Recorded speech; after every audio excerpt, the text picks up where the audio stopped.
Welcome to Dear Alice, a lifestyle approach to interior design. Hello, everyone. Welcome to Dear Alice. This is part 2 of Exteriors, updating the outside of your home. I'm Jess Bennett. She owns the place, guys. She owns Alice Lane. I'm Suzanne Hall, and I say like a lot. Suzanne is our spirit animal. That's awesome. She's super fun, and she has 3 really adorable little guys. And we have Corey Place on the mic and the soundboard. I'm Corey Place.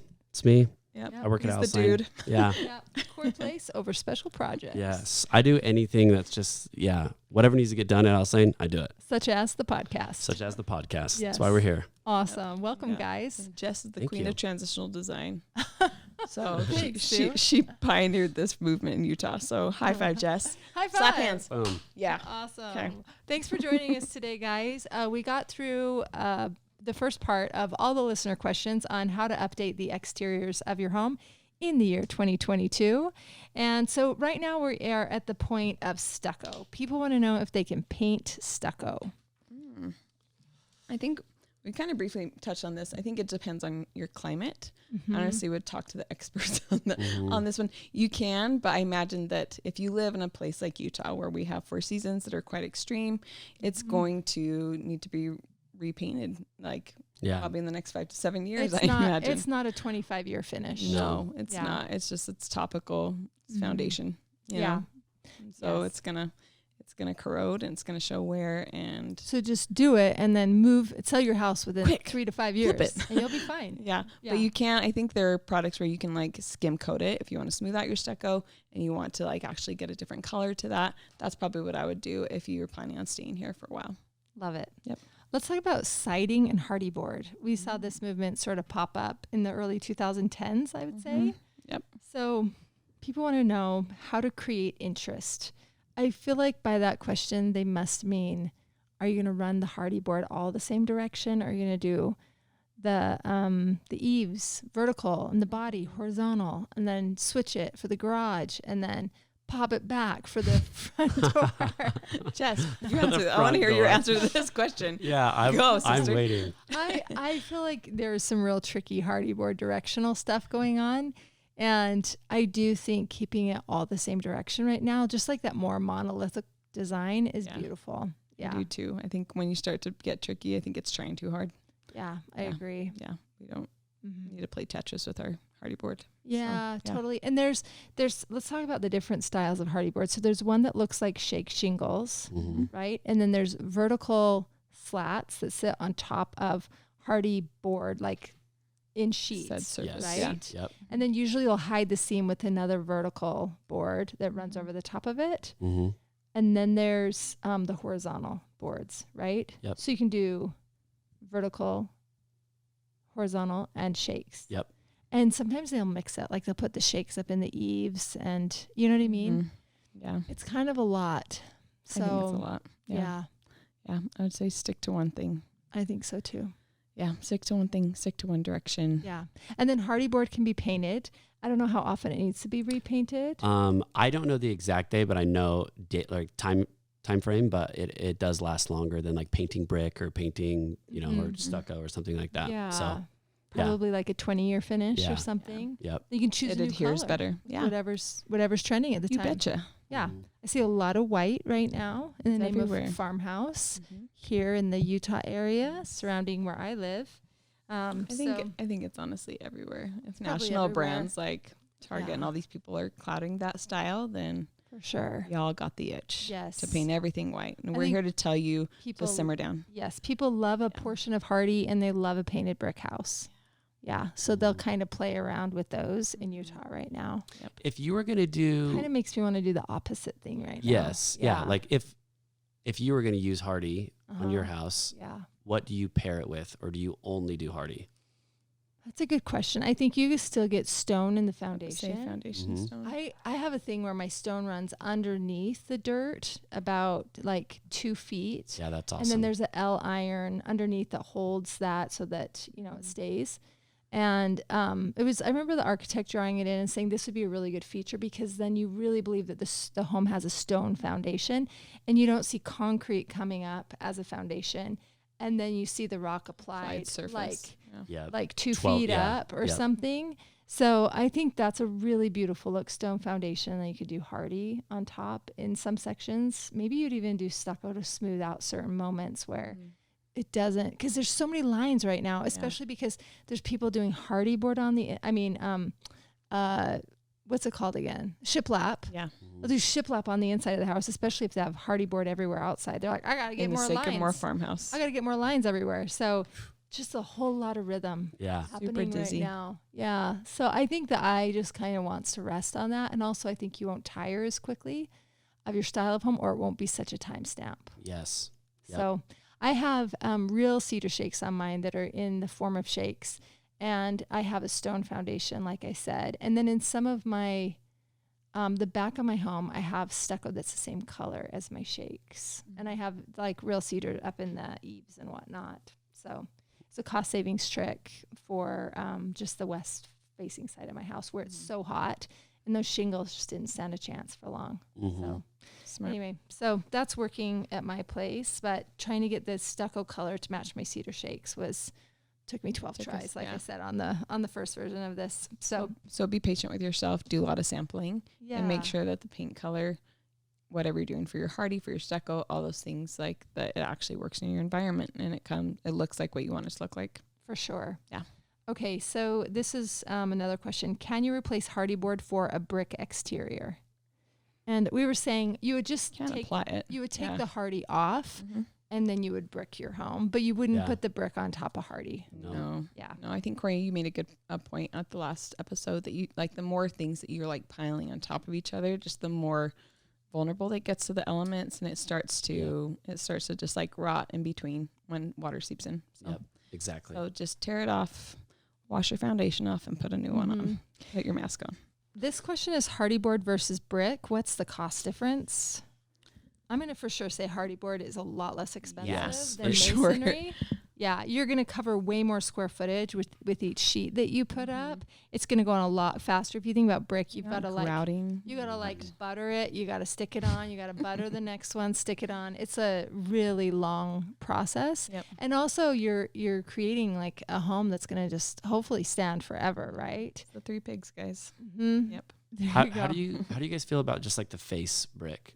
You know what I mean? Just like that. No, it's like just like that. Thin brick? Yeah, thin brick. I don't like it. I've seen people do it on the interior of the home, like back when industrial was a thing, and they were like, I've got Edison bulbs and thin brick on my walls. You know what I mean? Yeah. I don't know. It's fictitious. It's not. It's like, have you seen people with veneered teeth? Like, yes. You know that's not real, right? Yep. Yeah, there's like something to the thickness and the opacity of it that you're like, whoa. You know what I mean? Yeah. That's with the teeth. Now for the thin brick, I don't know. There's just something amiss on it. I can't figure out what it is. Yeah, just like the seams of it, the thickness of the grout, like everything. Yeah, I don't like it. I will say this: like if you're gonna go to the extent of like taking off siding to put brick on, study the exterior brick homes and like foundationally how those were built. If you see a side of a house that has all the brick laying the same exact way, it's all brick laid and just stacked, and it's running from the base all the way up to the roof, that's not authentic. If you look at like traditional bricks house, that's why you see soldier stacks and stuff for the substance of like holding up walls. Yeah. You would see soldier stacks. You would see like the ends, What is also that? facing. Soldier stack is when you turn the brick vertically and then run them in a row. So it's kind of like a row of soldiers, right? They'll usually do And like a belt line around a home, or they'll do some break. Yeah. But then even like when you see like the end of bricks, if you look at like traditional brick homes, you see the ends of Your bricks mom and has portions of that. Doesn't she? Yeah, you'll see the ends of them because again, just like structurally, that's what would help hold up this home, against elements. And so if you just like built up Lincoln logs, right, just like straight up without having any cross members, like that's the same thing. Like it's fake and it's not gonna look real. And so if you're gonna go to the extent of adding brick, think about that, study pictures and make it authentic. Like this was actually built in the era that you're trying to build a story off of, right? Yeah. Okay, switching gears, let's talk about color. Color. Okay, this is a question. Color. Somebody wants to know if black and white homes are overdone or too trendy. right now I'm feeling, yeah, for sure. In our area, that's what we're seeing a lot of. It's optic white and it's deep dark black. Whenever we use any of those colors, whenever we're using whites, we're going to a very soft white, more taupey white that looks like it's been sun-kissed. We were looking, when we use dark colors to contrast, we're going more charcoals, inks, things like that that aren't so blatant. And that, I think that's the rookie mistake. I think when you're using bright white and dark black on everything, there's just no artistry to it. Yeah. So for sure it's trendy. It's everywhere. What about a black home? You know what? I'm into it. Yeah. And probably because it's not white. We've done a couple homes here. I remember we did a home back when like white was really trending. Yeah. And we talked about it on episode 1 where we used this like refurbished brick. It had awesome texture. She always wanted this white house. And she had debated like even back then of going to a black window or a white window. And ultimately we did the white window just because that's the most long lasting. And I'm so glad we did this 10 years later. Yeah. But that's what we decided to do. And then she had this like pool house that we did this more charcoal color. And that was more of that shingled look. And that was the dark. And I loved that house. We also did a home up in Seattle where they were remodeling. And it was of that, you know, kind of that same time period where she's just like, do I paint my brick? That was kind of an orangey red. And she was, they just bought this house and they were trying to make it theirs.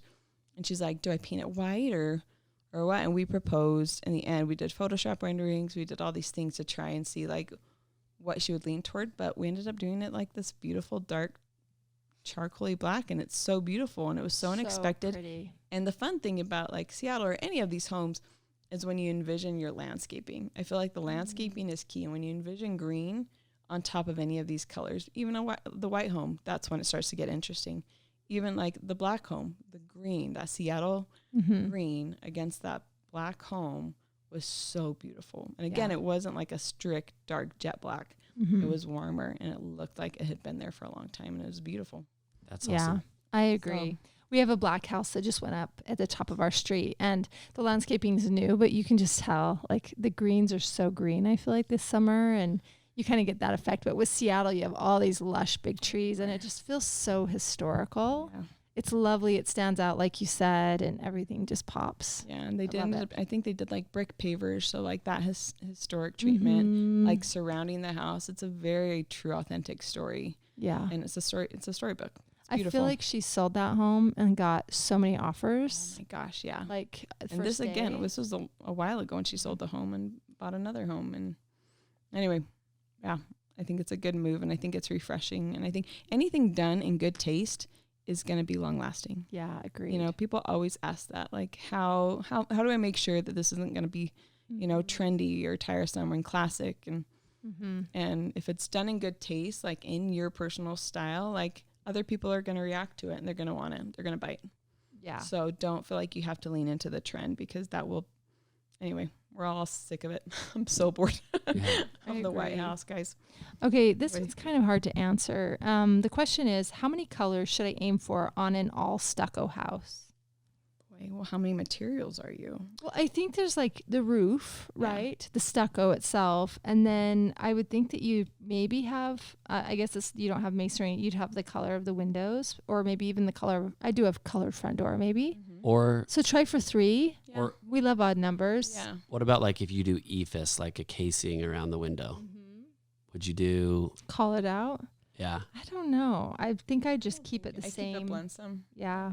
Same as the stucco color of stucco on the home? Yep. I think so. Okay. Yeah. And again, and like if you do that in that window and you're doing white, I'd make sure that like the windows match that surrounding of the window. Yep. Makes sense. I agree. Okay. Next question. Exterior paint color that isn't black or white. Ooh, you're fun. What color do you like? We'll find the tone. I feel like there are like, just like you were saying, there are pretty colors in every like primary color portion of the color wheel. Yeah. So primary, second. We're always going to lean towards secondary colors because it feels a little bit more historic. It feels a little bit more, it's just more interesting and not so literal, which I think most people would be drawn to. Like, I don't think you're going to pick a primary color. You're not going to pick red, blue, or yellow, right? You're going to have it. But I think a good spot to start is like Ben Moore has a historic color realm. If you're looking at colors, I would start to look at those. It also depends on where you live, you know? Yeah, if you're in San Francisco and you have a dollhouse, go for it. Go for it. Also, So pretty. Pharaoh and Ball is so cute, like just for color wise. Cheers. And I think a lot of those have a little bit of that history is definitely like embodied in the color palette that they use. I'm drawn to like more Mexican style architecture and homes and things. And so like, I know it would stand out like a sore thumb on my street, but I've looked at pinks. I've looked at oranges. Because any of those shades are really, really fun. And I think if you're living on a street that has a lot of variety, you don't want your house to just be like a completely out of sorts. So respect that. Respect the architecture. Definitely. And the demographic. But I will say that, I don't know, there's some homes that pop up here that I'm just like, that doesn't belong in Utah. Yeah. Completely. Anyway. I think too, like if you're a craftsman home, then you could probably choose a really beautiful secondary color, a blue-gray or something like that. My in-laws have a lake cottage on Lake Erie, and it's called Lakeside, and every home in there is a different color. And theirs is right on the lake, and it's red. And actually, funny enough, it's called the farmhouse. That's fun. Yeah, and it's really lovely. It has a huge, massive deck up on the second level and two porch swings and really dreamy like that. So anyway, and then like the neighbor's house is yellow and another neighbor's house is green. And we have an area here in Utah called Daybreak that is also like lake type houses, and it's every color. We have a friend that has like a teal house, really, really soft. I guess it's more light bluish, but but the white casings and everything kind of help neutralize it and kind of tie it into some of the other homes in the area too. Yeah, I think vacation homes historically, you know, depending on the community where you want to live, like Park City Main Street, right? Yeah, the row of houses up above it, you're gonna find every color. My brother has a another like lake house down in St. George on a lagoon. And in the covenants, everybody's house is a different color chosen by the community.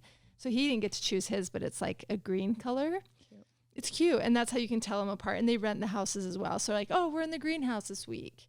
People just love it. It's really playful. I think it's idyllic and gives you really happy feelings. So it's interesting that it's always by water in Scotland too. Yeah. I did an internship out there, and like the hillsides would just be basted in just like these really colorful historic houses. And it was so happy. And they were always like, obviously a ton of green, water nearby.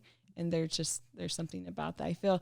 I think the mistake though, it's kind of a bummer about Utah. It is a sea of brown. I know now we're seeing all these white like house communities, but I don't think we were in a good place before that either. Like architecturally, I don't know like what we're bringing to the table, but the white is like a polar opposite from where it was. So yeah, I think there's some like it's medium. an overcorrection.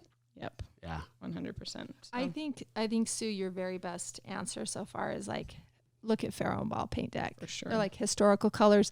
Also, Ben Moore has a historical colors section, and all of the paints start with HC for historical color. I think you're not going to go wrong if you choose either of those as a jumping off point to answer that question. So fun. Yeah.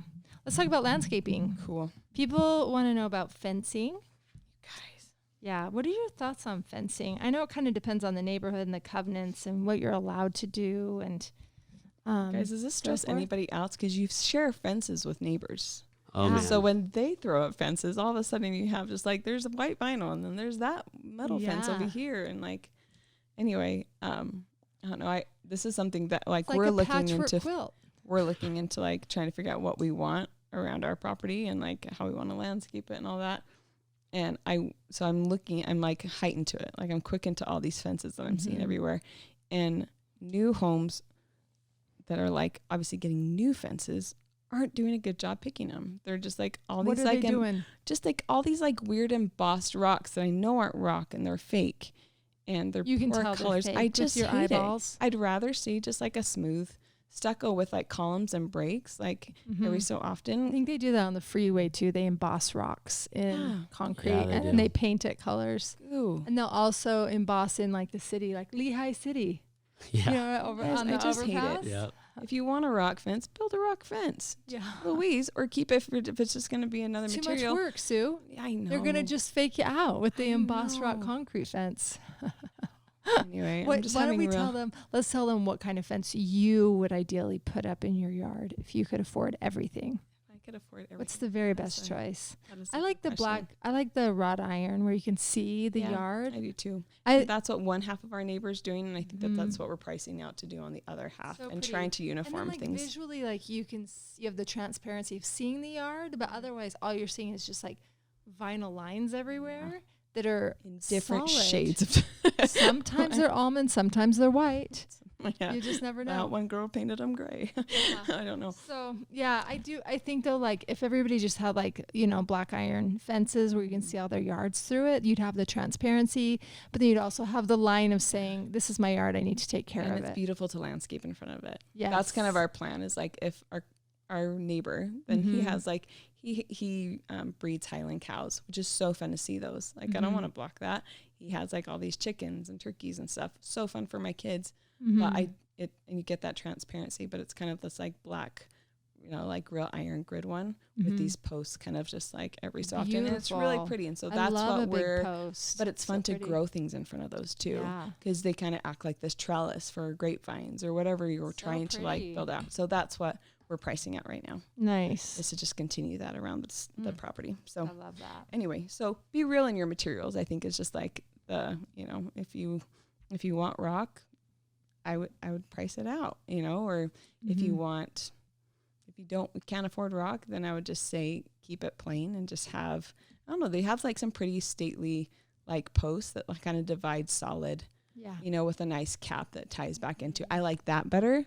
And I'm Mhm. not saying all the correct terms, so I apologize, but I like that better than the fake stuff. Yeah. I would do that. Again, I think it's just like a simplification of Just materials, stick and with it real is what it materials. is. Yeah. You know, like I'm not Cheers. pretending to be anything else. Mm-hmm. Yeah. Let's talk about decking. What to consider when adding a deck for entertaining? Well, I think it goes back to kind of like your cedar shakes, you know, like What's the if style you do, of your home? what's the style? But if you're going to do like real wood decking, Mhm. depending on your demographic, it's going to take more maintenance Yeah. than like doing a Trex, you know, Mhm. and also thinking about the transition of what is your flooring on the interior, Yes. you know, and how are if you're remodeling, what's currently happening there Mhm. that you like or you're keeping, and how does that transition to what's happening outside? Yeah. And if you don't like what's happening on the interior, what do you want it to be? Do your exterior with the intention of correcting what's inside eventually. Right. You I know? think in 90% of the homes we're doing, there's usually a hardwood floor Yeah. before you go outside to a back door, right? And so I think considering your hardwood floor color with that deck Yeah. material, we haven't done a wooden deck ever in the history of Alice In-laws Lane. have one. But did they build it on purpose or did they inherit it? They inherited it. It's really pretty, but they just had to restain it, and it's beautiful. But I think it's just hard. It's just, man, unless you have a lot of shade Yeah. for your deck, it's Good just gonna call. get it's gonna Yeah. get hammered. Yeah. But It's kind of like teak furniture, right? yeah, Did you put that on the deck? I'm nervous. You have a teak chair though I that do, you've 'cause been testing. it was given to me, and I've been testing it. Yeah. So far, okay, you know. Good, yeah. But yeah, left You- to the elements, it eventually will splinter. totally. You know, Mhm. so it's just Absolutely. like same thing with your decking material. Real wood will splinter. So if you're gonna do Trex, you do the stuff with no grain on it. Just do the regular. Probably. Yeah. You say no grain or regular? I have grain on mine, but I did build 7 years ago. I'm curious if there's a better product today. I know. Than I am Trex. too. Maybe.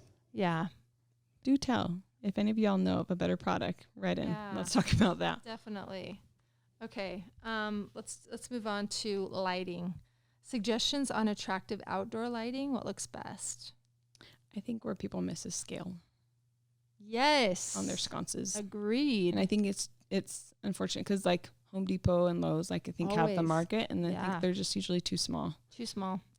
And so I think for like the scale, just like It's barely big enough to house the light bulb itself. it is, It's just like the light bulb is It's just touching like the a black little part night up light top. that I like. It doesn't feel proportionate to the architecture that you're Yeah. dealing with. So I would say Totally. go larger. I would say go like more estate. I would say go more like if you are a lighter house.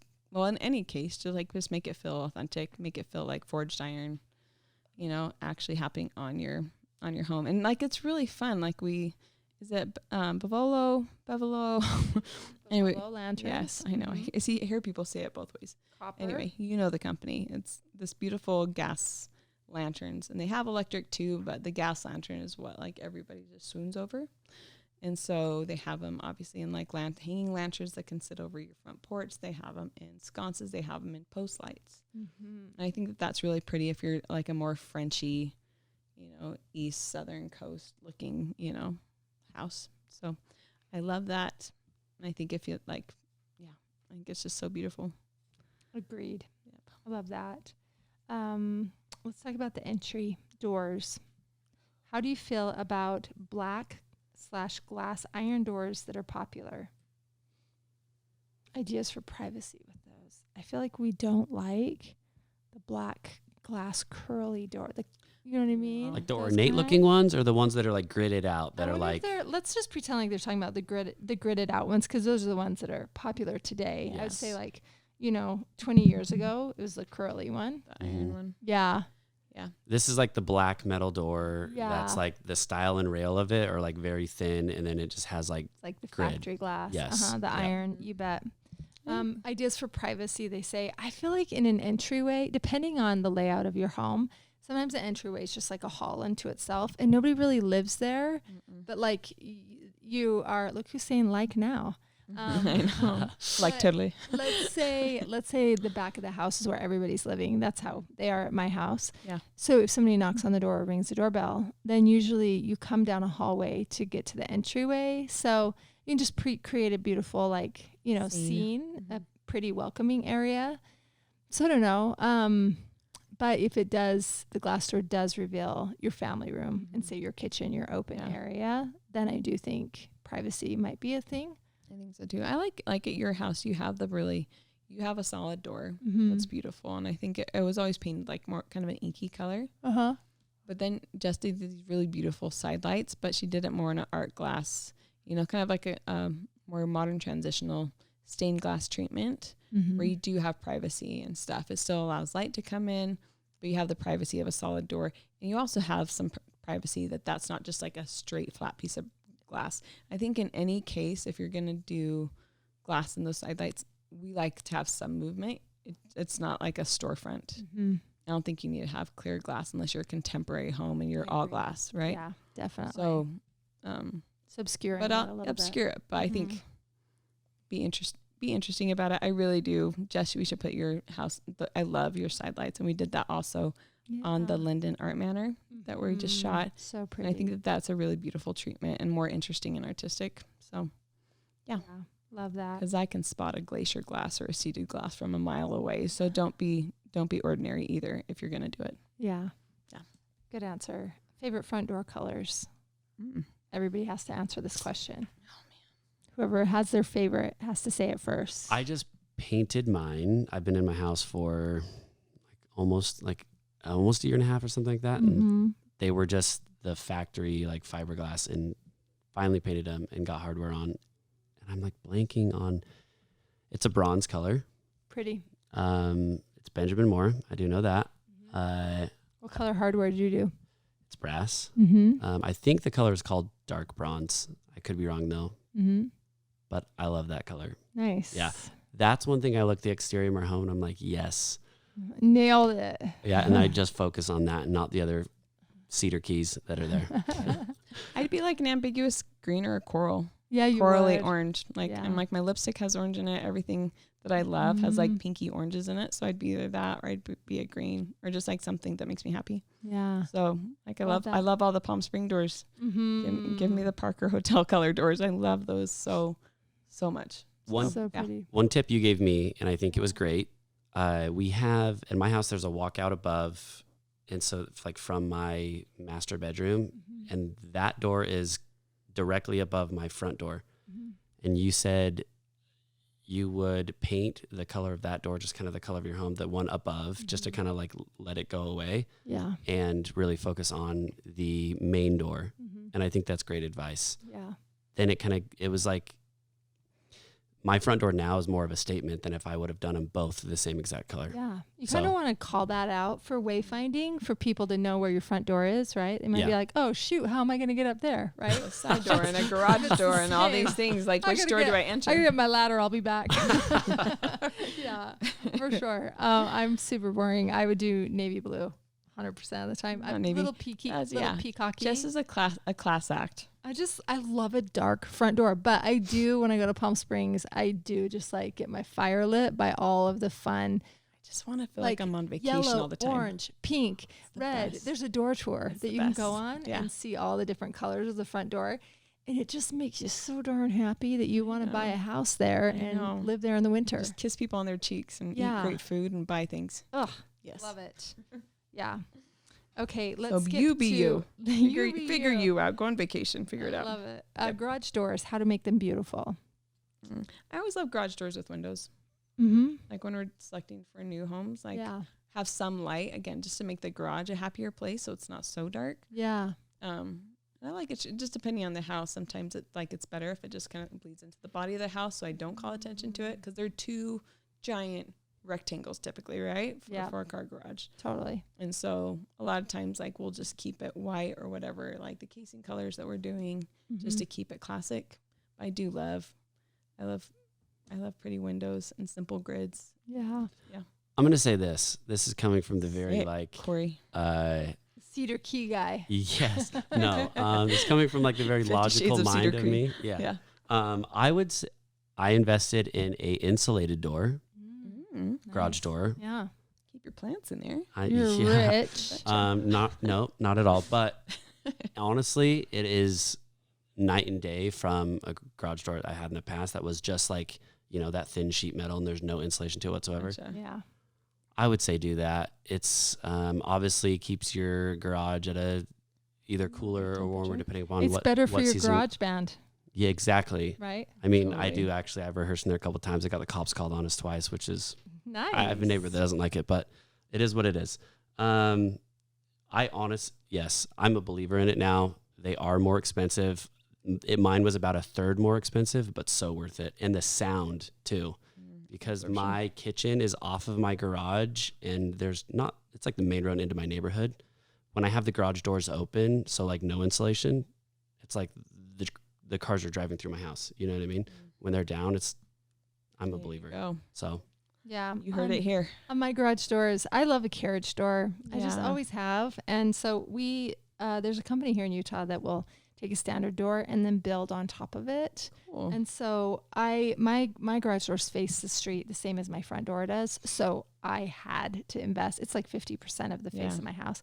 I had to invest in garage doors. So I had to spend a lot of money on 3 garage doors on the front. We just couldn't get the driveway wide enough to put the garages on the side. I wish I would have tried harder for that. But in any case, I have pretty garage doors and anything that resembles a carriage door. What do they build? Like, what do they use to build on the garage doors? They have just different styles to choose from. I actually showed them a concept, but I'm not sure what the material is, but so far, no maintenance. It's awesome. They look awesome. Yeah, really pretty. And So, it's just on a metal, like framed garage door. yeah, the inside of mine I think it's insulated metal. They're very heavy, the doors are, but they look really pretty when they're down. I think they have windows in them.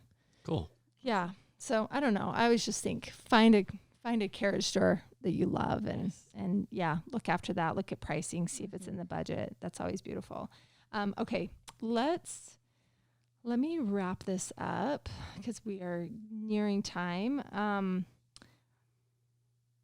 One question somebody had is, do we help do exterior remodels?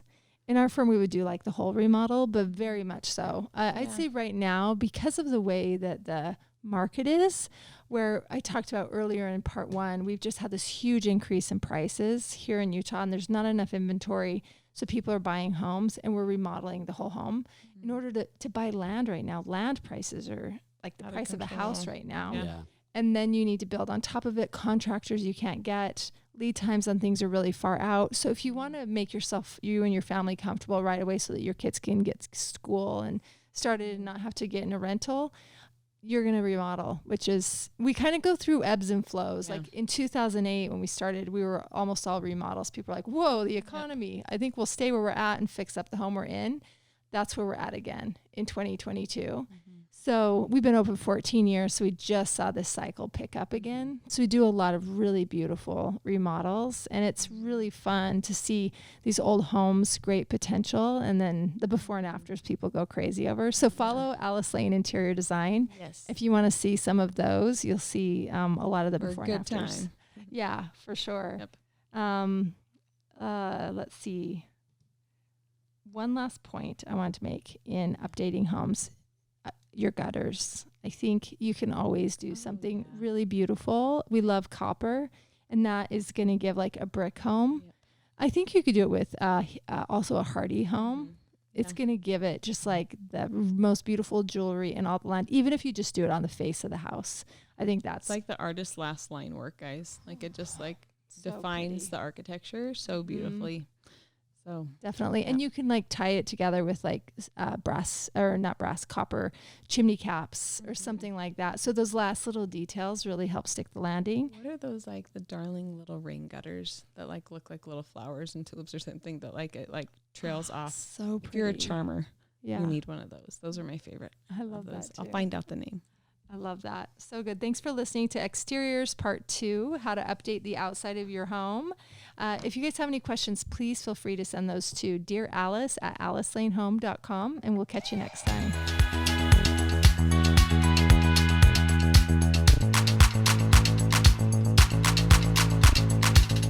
Hey, thanks for listening. If you like our show, please leave a 5-star rating.